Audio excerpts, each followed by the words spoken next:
तो दोस्तों कैसे हैं आप सब। आशा करते होंगे आप बिल्कुल ठीक हैं। आज का जो मेरा वीडियो है इसमें हम बात करने वाले हैं यूपी डीएलएड 2022 का जो प्रीवियस ईयर क्वेश्चन पेपर आया था 2022 का सेकंड सेमेस्टर में। ठीक, उसके बारे में एनालिसिस करेंगे, कैसे एग्ज़ाम पेपर आया था और उसका क्या सलूशन रहेगा इस वीडियो में हम आपको बताने वाले हैं। अगर आप हमारे चैनल पर नए हैं तो प्लीज़ चैनल को सब्सक्राइब जरूर करें।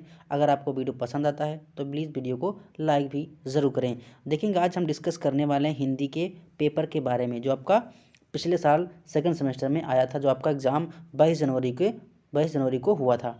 ठीक है, अब देखो इसमें हिंदी का मैं आपको बता दूं, इंग्लिश का और विज्ञान का already previous year question paper discuss हो चुका है, उसको आप देख सकते हैं।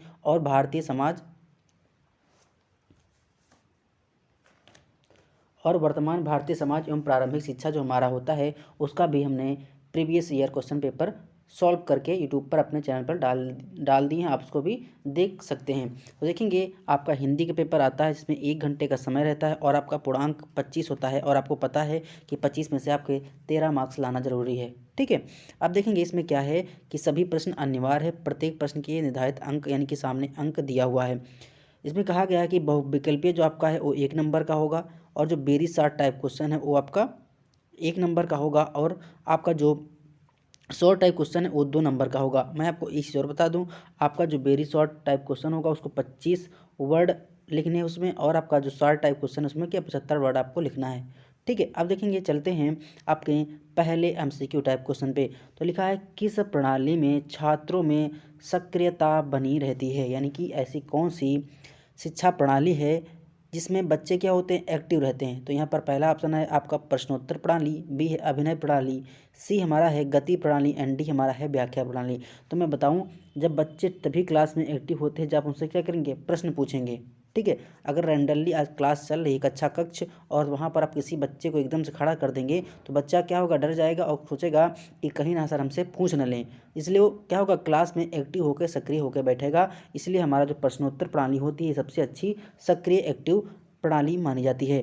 नेक्स्ट हमारा है जागृत शब्द का विलोम शब्द लिखिए। जो हमारा जागृत होता है इसका विलोम पूछा है, तो जागृत का क्या हो जाएगा, ऑप्शन नंबर ए सुषुप्त इसका विलोम शब्द हो जाता है। नेक्स्ट हम बात करेंगे निम्नलिखित में जातिवाचक संज्ञा क्या है। जातिवाचक संज्ञा वह होती है जो किसी जात की संपूर्ण जाति का बोध कराती है, हमारी क्या होती है, जातवाचक संज्ञा होती है। देखिए ममता तो होगी नहीं, भाव हो जाएगी, अच्छाई भाव हो जाएगी, और सुरेश ये क्या हो जाएगी, व्यक्तिवाचक संज्ञा है। यहाँ पर तो आपका पुस्तक क्या है, पुस्तक हमारी जातवाचक संज्ञा है। अगर यहाँ किसी पुस्तक की नाम लिख देता, मान लो कह देता कि अंग्रेजी की पुस्तक, तो वहाँ पे क्या हो जाता, वो हमारी व्यक्तिवाचक हो जाती है। लेकिन पुस्तक केवल कह दिया है तो उसमें कई सारी पुस्तक हो सकती है, हिंदी की, इंग्लिश की, ग्रामर की, तो किसी भी पुस्तक हो सकती है। लेकिन अगर पर्टिकुलर पुस्तक की नाम कर दे कि हिंदी की बुक, तो समझ लीजिए वो आपका क्या हो जाएगा, व्यक्तिवाचक। अगर यहाँ पर पुस्तक की बात की है तो ये हमारा क्या हो जाएगा, जातिवाचक संज्ञा हो जाएगी। नेक्स्ट हम बात करेंगे बच्चों की शिक्षा ग्रहण करने के मार्ग में बाधक होने वाले भाव हैं, यानी छोटा बच्चा होगा उसके मार्ग में, शिक्षा ग्रहण करने के मार्ग में कौन कौन सी बाधाएं आती हैं। पहला है संकोच, जैसे हम लोग छोटे होते थे तो क्लास में कुछ चीज़ पूछना होता था तो हमारे अंदर एक झिझकपन आता था, संकोच आता था। तो यहाँ पर झिझक भी होगा, शर्मीला होना, कुछ बच्चे क्या होते हैं, शर्मीले होते हैं, क्लास में कुछ पूछ नहीं पाते। तो यहाँ पर उपयुक्त सही ऑप्शन नंबर डी हमारा सही हो जाएगा। नेक्स्ट हम बात करेंगे भूतकाल के कितने भेद होते हैं। तो भूतकाल के कितने भूत होते हैं, आप बताइए कि भूतकाल के कितने भूत होते हैं। ऑप्शन नंबर ए है 4, हाँ 4, और बी आपका है 6, और सी आपका है 8, और डी आपका है 10। तो मैं आपको बता दूं भूतकाल के 6 भेद होते हैं, आप लिख लीजिए, मैं एक एक को बोल रहा हूं। पहला होता है आपका सामान्य भूतकाल, ठीक है। दूसरा होता है आपका अपूर्ण भूतकाल, तीसरा होता है आपका पूर्ण भूतकाल, चौथा होता आसन्न या तत्कालीन भूतकाल, और पांचवा होता है आपका संदिग्ध भूतकाल, और छठा होता है हेतु मद भूतकाल। तो यहाँ पर आपका राइट आंसर 6 हो जाएगा। 6 के नाम आपको बता दिए हैं, मैं फिर से रिपीट करना चाह रहा हूँ, अगर आपको लिखना है तो लिख लीजिए। पहला आपका होता है सामान्य भूतकाल, दूसरा आपका होता है अपूर्ण भूतकाल, तीसरा आपका होता है पूर्ण भूतकाल, चौथा आपका होता है आसन्न या तत्कालिक भूतकाल, पांचवा आपका होता है संदिग्ध भूतकाल, और छठा होता है आपका हेतुमद भूतकाल। तो ये 6 भूतकाल के टाइप होते हैं, तो उसको आप अच्छे से लिख लीजिएगा। नेक्स्ट हम बात करेंगे MCQ यानी कि जो हो गए हैं, अब बात करेंगे वेरी शॉर्ट टाइप क्वेश्चन के बारे में। यहाँ कहा है किन्हीं 4 विराम चिन्हों का उदाहरण सहित स्पष्ट कीजिए, वर्णन कीजिए। तो मैं आपको बता दूं, यहाँ पे बात किया किन्हीं 4 विराम चिन्हों का उदाहरण सहित। तो सबसे पहले मैं आपको बताना चाहूँगा कि ये पूर्ण विराम, देखो यहाँ पर निशान बना है किसका, ये पूर्ण विराम का। तो पूर्ण विराम का जहाँ पर लगता है कि प्रत्येक पूर्ण वाक्य के अंत में तथा प्राचीन भाषा के पदों में यद के समास्थान पर पूर्ण विराम का प्रयोग किया जाता है। यानी कि आप जब अपनी बात को ख़त्म कर रहे होते हैं तो वहाँ पर क्या होता है, पूर्ण विराम होता है। जैसे क्या है, हमें बिजली पानी की बचत करनी चाहिए, तो यहाँ पर पूर्ण विराम हो जाएगा। तो एक पहला आपने बता दिया पूर्ण विराम के बारे में। दूसरा हम बताएंगे अल्प विराम के बारे में। तो अल्प विराम क्या होता है, कॉमा होता है। तो क्या होता है, थोड़े से कम ठहराव के लिए, यानी कि जहाँ पर कम ठहराव होता है वहाँ पर हम अल्प विराम यानी कि कॉमा का यूज करते हैं। किसका, कामा का यूज करते हैं। जैसे राम सुंदर सुशील दयालु और सबल व्यक्ति हैं। ठीक है, जैसे राम सुंदर, राम हैं, ठीक है, सुंदर भी हैं, सुंदर के बाद कौमा, सुशील भी हैं। ठीक, तो यहाँ पर कौमा, राम सुंदर सुशील दयालु और सबल व्यक्ति थे, यहाँ पर कौमा लग गया तो क्या है आपका, ये आपका सेकेंड यानी कि अल्प विराम हो जाएगा। बेस्ट हम बात करेंगे प्रश्नवाचक चिन्ह की, यानी कि जो यहाँ पर प्रश्नवाचक चिन्ह बना है। तो मैं आपसे पूछूंगा कि आपके घर में कुल कितने सदस्य हैं, तो वहाँ पर क्या हो जाएगा, क्वेश्चन मार्क हो जाएगा। तो ये भी आपका विराम चिन्ह होता है। तो 3 पढ़ा दिए। चौथा हम बात करते हैं अर्ध विराम की। तो अर्ध विराम कहाँ पर होता है, अर्ध विराम का साइन ऐसे होता है, नीचे कामा होती है, ऊपर बिंदी होती है।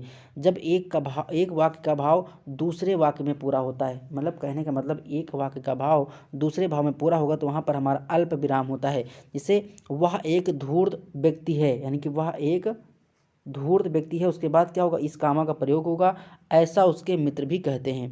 यानी कि वह धूर्त व्यक्ति है, फिर आपका होगा अल्प अर्ध विराम, फिर क्या होगा, ऐसा उसके मित्र भी कहते हैं। तो ये हमारे 4 विराम के बारे में पढ़ चुके हैं।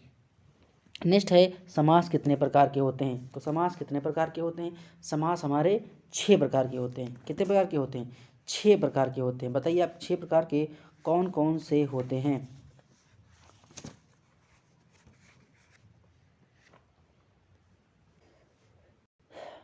हाँ, समास कितने प्रकार के होते हैं, तो समास आपके 6 प्रकार के होते हैं। कितने, 6 प्रकार के होते हैं। पहला होता है अव्ययभाव समास, दूसरा होता है हमारा तत्पुरुष समास, तीसरा हमारा होता है द्वंद्व समास, चौथा हमारा होता है बहुब्रीहि समास, पांचवा होता है हमारा कर्मधारय समास और छठा हमारा होता है द्विगु समास। तो ये हमारे 6 प्रकार के होते हैं। तो आप समास कितने प्रकार के होते हैं आप 6 लिखिएगा, फिर उसके 1 2 3 4 5 6 करके उसके नीचे नाम भी लिख लेंगे कि अव्ययभाव समास, तत्पुरुष समास, कर्मधारय समास, द्विगु समास, बहुब्रीहि समास और आपका द्वंद्व समास। ये आपके 5 समास हो जाएंगे। नेक्स्ट आपका है जो छा संयुक्त वर्ण है, इन 2 वर्णों से मिलकर बना है। तो जो छा होता है, छा कक्षा वाला, तो ये आपका 2 वर्ड से मिला होता है, पहले का प्लस सा, तो यहाँ पर हरंत जरूर लगा दीजिएगा। तो इससे मिलकर आपका क्या बनता है, छा बन जाता है, कक्षा।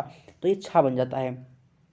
नेक्स्ट है दिए गए प्रत्यय का प्रयोग करते हुए 2 शब्द बनाइए। मैं आपको बता दूं, हम अपने यूट्यूब चैनल पर हिंदी का आज अपलोड कर देंगे और इंग्लिश का विज्ञान का previous year question second paper का ऑलरेडी अपलोड हो चुका है, उसको आप देख सकते हैं। और मैं आपको सब्जेक्ट बता दूं कि वर्तमान भारतीय समाज और प्रारंभिक शिक्षा का भी प्रीवियस ईयर क्वेश्चन पेपर हमारे यूट्यूब चैनल पर अपलोड है, तो उसको आप देख सकते हैं कि आपका पुराना पेपर कैसे आता है। आप पुराने पेपर के अकॉर्डिंग अपनी तैयारी कर सकते हैं कि कैसे एग्जाम में कुछ किस तरह के क्वेश्चन पूछे जाते हैं। और अगर आप हमारे चैनल पर नए हैं तो प्लीज़ चैनल को सब्सक्राइब जरूर करें। आपको वीडियो पसंद आता है तो वीडियो को लाइक ज़रूर करें। ठीक है, तो यहाँ पर अब आते हैं अपने क्वेश्चन के ऊपर। लिखा है दिए गए प्रत्यय का प्रयोग करते हुए 2 शब्द बनाइए। यहाँ पर आई प्रत्यय क्या होते हैं, जो किसी शब्द के लास्ट में जुड़ते हैं। जैसे क्या होगा, इसमें आई में जोड़ना है तो लिख प्लस आई तो क्या हो जाएगा, लिखाई। पढ़ प्लस आई तो क्या हो जाएगा, पढ़ाई। तो ऐसे आपको 2 वर्ड बनाए थे, तो यहाँ पर 2 वर्ड बन जाएंगे, लिखाई पढ़ाई चटाई। ठीक है, नेक्स्ट हमारा है मौखिक अभिव्यक्ति की उपयोगिता बताइए। पहली बात, अभिव्यक्ति होती क्या है, जैसे हम अपने भावों को दूसरे अपने, जैसे हम बता रहे हैं अभिव्यक्ति क्या होती है, जैसे हम अपने मन के अंदर निहित जो हमारे भाव होते हैं उनको हम किसी के सामने प्रदर्शित करते हैं, व्यक्त करते हैं, तो हमारी अभिव्यक्ति होती है। जैसे हमारे संविधान में क्या है, अभिव्यक्ति की आज़ादी है, यानी हमको बोलने की आज़ादी है। तो हमारे अंदर जो भाव, जो हमारे शब्द निहित होते हैं, अगर हम किसी व्यक्ति के सामने उनको बोल कर, लिख कर व्यक्त करते हैं तो हमारी अभिव्यक्ति हो जाती है। ये लिखित और मौखिक दो प्रकार की होती है। यानी कि लिखित अभिव्यक्ति में क्या होता है, मान लो हमने कोई प्रकार का पत्र लिखा और अदर पर्सन उस पत्र को पढ़ता है तो हमारी क्या हो गई, लिखित अभिव्यक्ति। और अगर हम दो मित्र आपस में खड़े होकर बातचीत कर रहे हैं तो हमारी मौखिक अभिव्यक्ति के अंतर्गत आती है। तो आपको यही लिखना था। नेक्स्ट है आपका पत्र के प्रकार क्या होते हैं।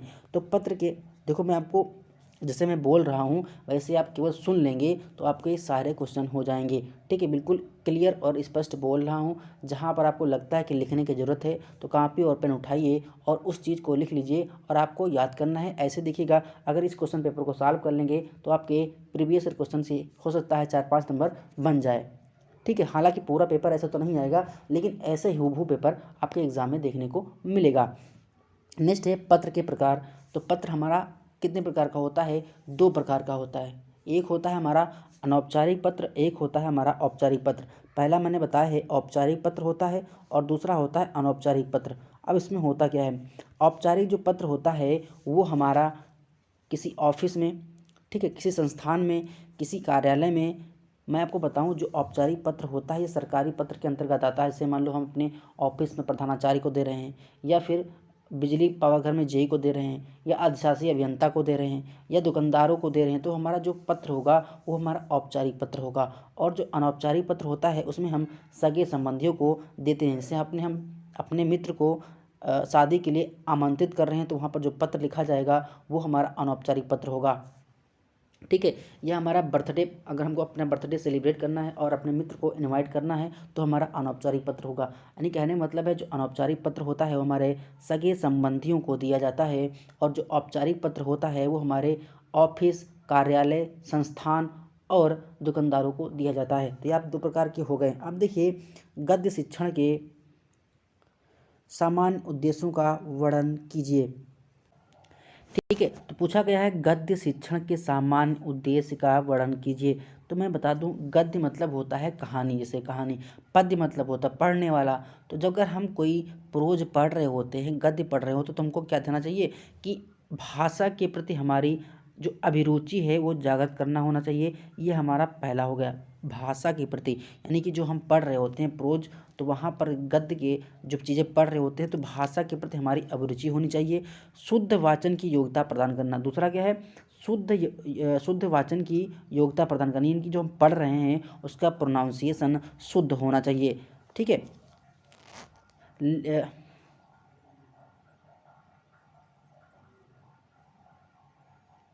ठीक है, और तीसरा हमारा है तार्किक शक्ति का विकास करना। यानी कि जब हम कोई गद्य पढ़ रहे होते हैं तो हमारे अंदर तार्किक का गुण होना चाहिए, भाषा को बारीकी से समझना चाहिए। यानी कि जब हम कोई भाषा पढ़ रहे हैं उसको बारीकी से समझना चाहिए। नेक्स्ट हमारा है मौखिक अभिव्यक्ति तथा लिपिक अभिव्यक्ति की विधाओं का वर्णन कीजिए। मैं आपको बता दूं कि जो मौखिक अभिव्यक्ति होती है, हम किसी चित्र के माध्यम से पठन करते हैं, या कहानी पाठ करते हैं, या कविता पाठ करते हैं, या अभिनय तथा अनुसरण करते हैं, तो ये हमारे मौखिक अभिव्यक्ति की विधाएं होती हैं या साधन होते हैं। तो पहला आप लिख सकते हैं कि चित्र पाठन, दूसरा कहानी पाठ, तीसरा हमारा कविता पाठ, और चौथा हमारा होता है अभिनय तथा अनुसरण। ये हमारे मौखिक अभिव्यक्ति की विधा होती हैं। लिखित अभिव्यक्ति की विधा क्या हमारी होती है, जैसे हम अपने भाव को, मैंने बताया कि अभिव्यक्ति क्या होती है, अपने भाव को प्रकट करना।